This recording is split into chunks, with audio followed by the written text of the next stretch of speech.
March April आणि मे मध्ये आम्ही खड्डे करण्याचं आणि दगड भरण्याचं काम केलं. साहेब, ज्या गावामध्ये आम्ही हे काम केलं त्या गावामध्ये आज जर तुम्ही येऊन पाहताल तर 12 महिने बागायतदारांची ही 4 गावं आहेत. 12 महिने बागायतदारांची.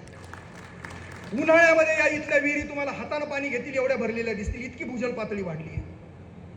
आणि नंतर मग 2022ला 50 गावं केली, 2023ला 84 गावं केली, 2023ला 24ला 25 गावं केले आणि मागच्या वर्षी 10 गावं केले आणि 199 गावामध्ये 1,75,000 जलताराचे शोषखड्डे करून त्यात प्रॉपर दगड भरून एकही थेंब गावाच्या बाहेर जाऊ दिला नाही. 4 महिने पडलेला निसर्गानं दिलेला, भगवंतानं दिलेला पाण्याचा अमृताचा थेंब जमिनीच्या भूगर्भात नेला, साठवला आणि कोरडवाहू शेतकरी बागायतदार केला. 2 पिकावरचा शेतकरी 4 पिकावर गेलाय. आणि मग आमच्या शेतकऱ्यांना त्यांच्या तरुण मुलाला म्हणण्याचं काम पडलं नाही की बाबा शेतीत दारे धरतो का. बाप दिवसा दारे धरायलाय, पोरग संध्याकाळी धरायलंय.